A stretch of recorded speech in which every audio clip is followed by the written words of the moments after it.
So hello people, today we are gonna do this particular room, and the name of this room is, it's not a room actually, it's a task under Advent of Cyber 4, and the name of the task is secure coding. So this is about validating input on file uploads. So if your website has a file upload functionality, you might be willing to make it more safer so that not anyone can upload and access it again and then get a reverse shell or something like that. Okay, so I have briefly read this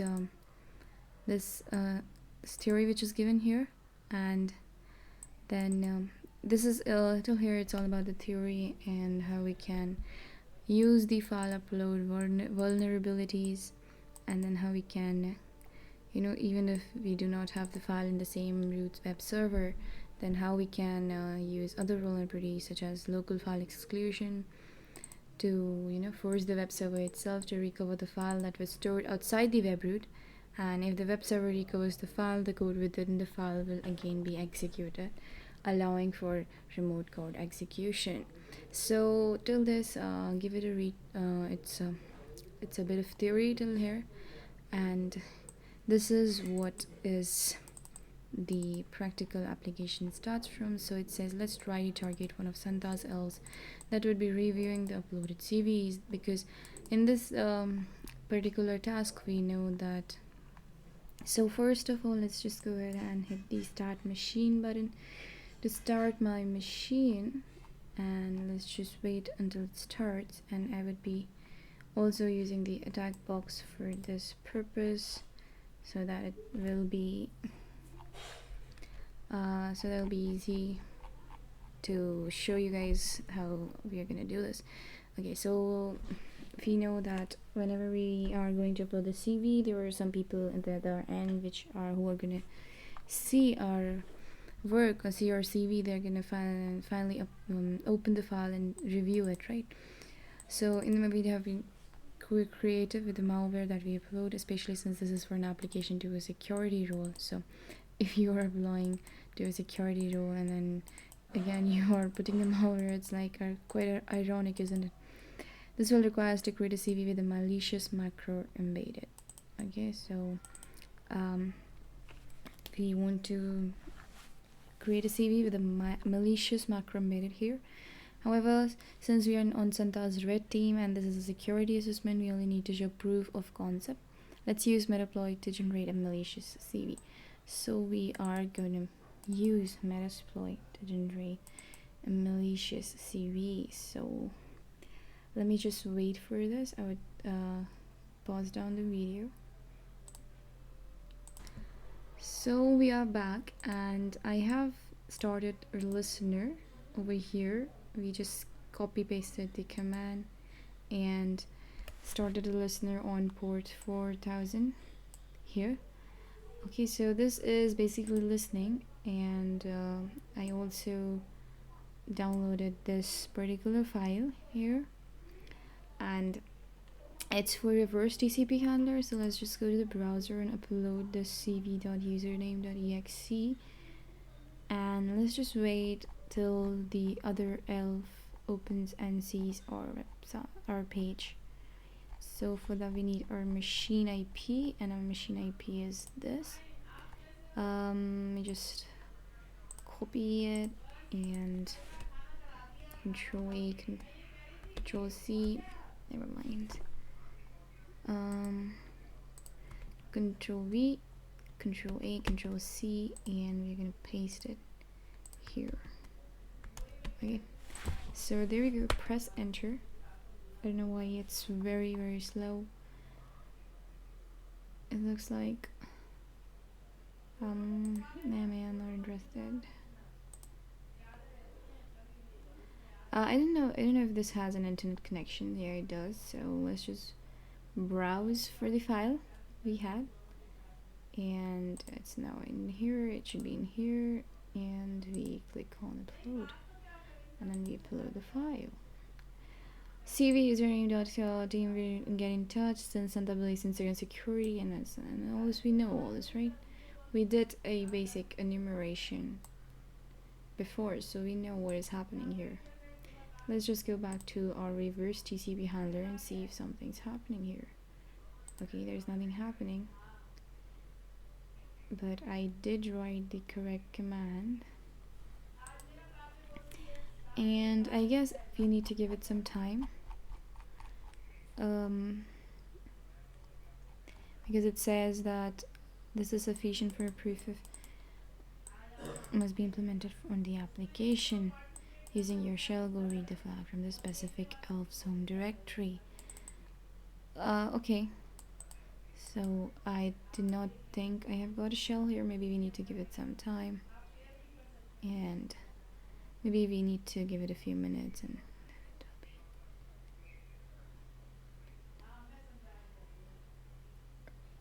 do we need to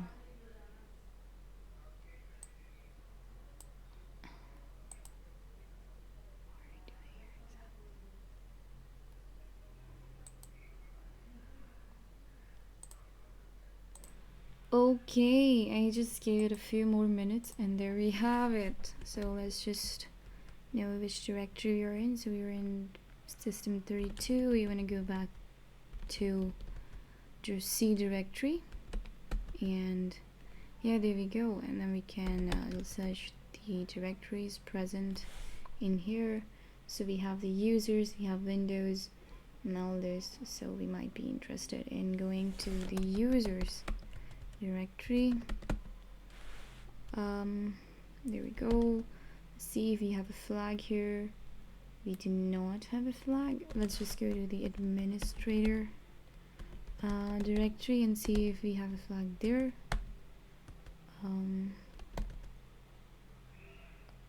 No. Then where is it? I don't know. Where should it be? It should be inside users. Should be inside HR11. I don't know, maybe I have to HR_11. I don't know. I'm quite confused in here because I get confused. I don't get flags that easily. Okay, we don't have anything here as well. Let's go to CD all users, and it's not there. I guess it's capital U. What?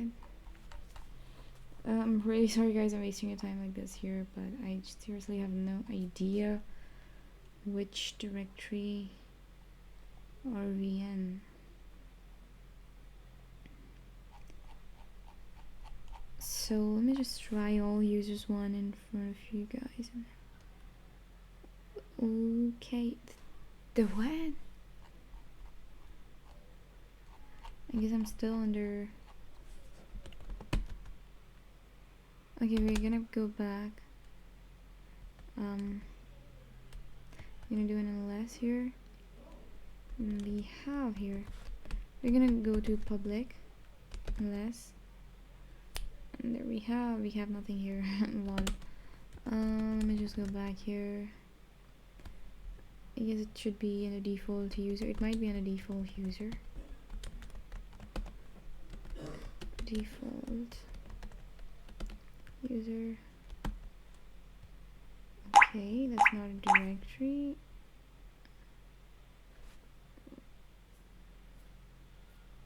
I guess you're in the public directory. I'm not. All these are directories, right? Why cannot I go inside them? CD default.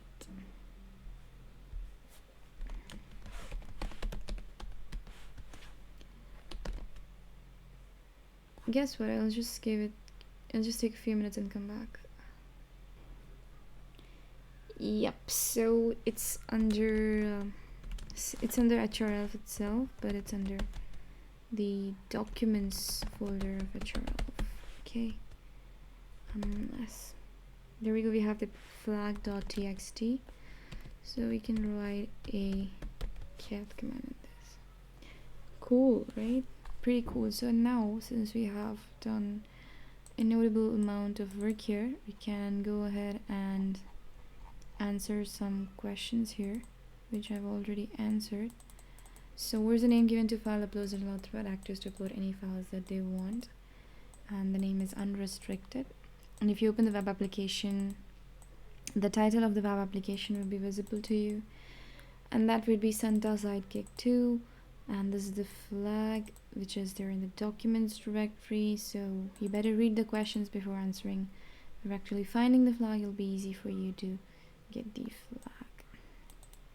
Right, wound defense techniques can be implemented to ensure the specific file types can be uploaded, so that will be file extension validation, right? And we're gonna answer these 3 questions very soon after reading all the stuff here. Okay, so but we finally got the flag, right? We finally got the flag, and now it's about, so what we did is we just uploaded a .exe file generated from Meterpreter, and we just accessed it and got the reverse. We just uploaded it and got the reverse shell in here, right? Because the file we generated had our IP address, and then we uploaded it on the internet, and then we got the reverse shell. After that, we have properly securing file uploads. How do you properly secure file uploads on your website? To adequately secure the file upload feature, we'll need to implement layers of defense. In this task, we'll use a C-hash file upload as the case study. So we are going to use a C-hash file upload functionality as a case study here. C-hash is a very popular language. It's a very interesting language used to create both Windows application and web applications at large organizations. So yep, C-hash is interesting. Let's look at our base file upload function first. So this is the base file upload function. I don't know what is happening here because I have no idea what C-hash looks like, but I can understand what's happening here. Maybe that's a function, and these are all variables. This maybe refers to the path of the file, and this refers to the file path. So the file path will be full path comma form file dot file name, I guess. So yeah, that's the file path, and we're storing this in some variables using var stream is equal system.io file dot create file path form file dot copy to async stream. I know what's happening here. Public iaction result on post upload, and I guess this is a function, and if you invoke a post request, it will upload the file, right? It will upload the file name as file upload, something like that. Okay, as you can see, the developer made sure to store the CV outside the web root by setting the full path to a different drive. Yeah, so the developer here has made sure that the CV is stored outside your web root because it's under D. However, this is not sufficient. Let's take a look at what additional controls will be implemented. So the first additional controls is file content validation. We can validate the content of the file by reviewing the content. Let me just by reviewing the file. How do you close it? I mean, can you not? Can you not close it? Okay, I don't think so. I'm not sure. Okay, so the first thing is we're gonna start use file content validation. We can validate the content of the file by reviewing the content type header that is sent by the browser when a file is uploaded. Okay, so you should review the content type header first of all. So if the content type is set to PDF, if the file content type is not PDF, it will reject the file.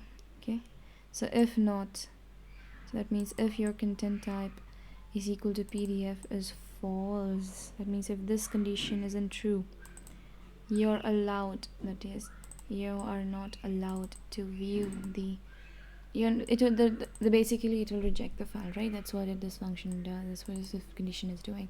While this is a good control, it should be noted that since the browser sets this header, an attacker could bypass this control by intercepting the request and changing the header. So of course you can intercept requests and change the headers. So it is not that strong. So you have file extension validation. We can also verify the file extension. This will allow us to limit the type of files that can be uploaded. We can therefore add the following lines to our code. File extension. So here it is content type, and here it is file extension. This will limit the file types only to PDF, and if a user's CV is in a different format, they'll have to convert their CV first. This control should ideally be implemented with an allow list as shown before, since a block list can still be bypassed in certain cases. Okay, so that should be allowed with an allow list. You should not use blacklists because there are always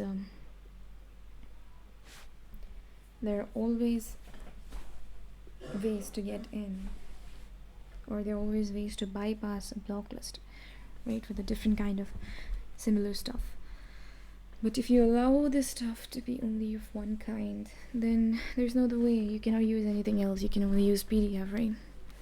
So something like that. Full size validation. Attackers can also try to upload files that are so large it consumes so much disk space that other potential candidates are not able to upload their CVs. Okay, so to prevent this, you can implement file size validation. So you should also validate the size of the file the user is uploading. This will only allow file size smaller than the specified amount. So the max file size should be this.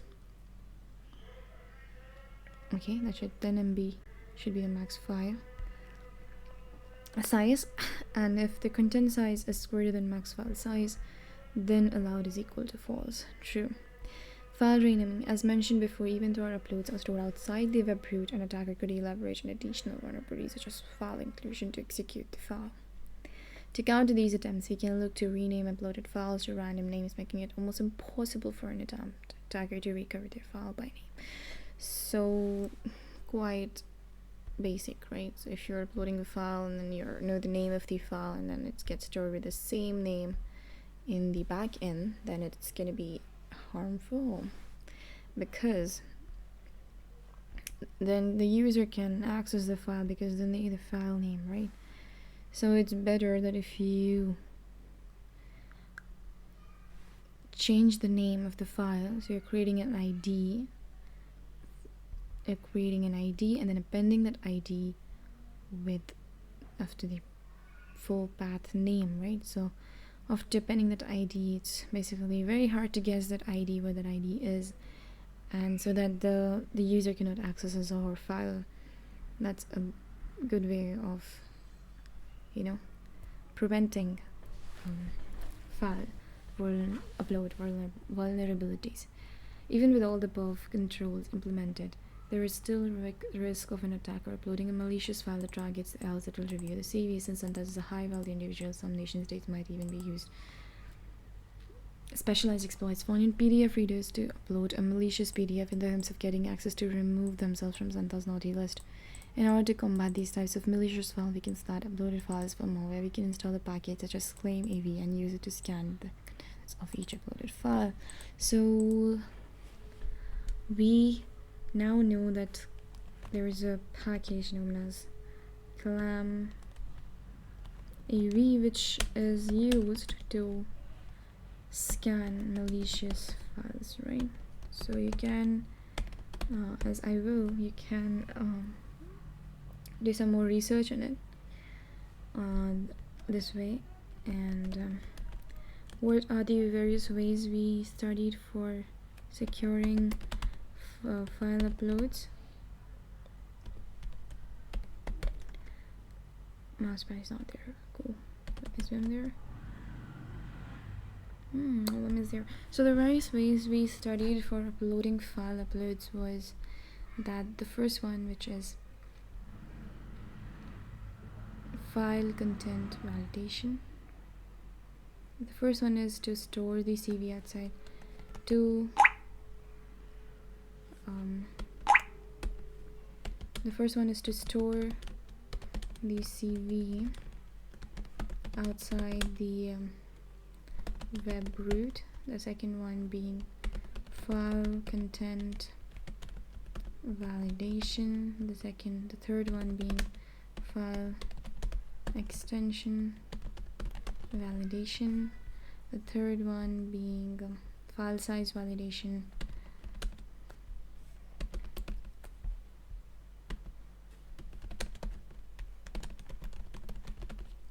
the fourth one being file renaming, and last but not the least, scanning for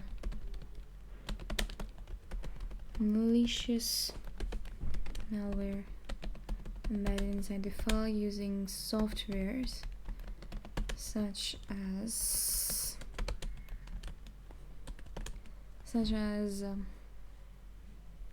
clam. I don't know what that is, but I'll sure do research on this after this ends. Cool. Combining all of the above techniques, we can implement a secure file upload function as follows. And this is a secure file upload function. All of these controls are required for the simple reason that you cannot inherently trust user input. So the main reason for implementing all this is that we are working on a no trust policy, right? And user must be validated and controlled. Sending this feedback to the freelance developer will allow them to secure the file upload feature. Okay, so this should be malware scanning. If you want to learn more about vulnerabilities, check out our intro to web hacking module. Do check this out, and it's cool. So this task is completed. Took a very long. Take a screenshot of this if you want to have a small notes on this task, and I'll see you in the other one. Thank you for watching.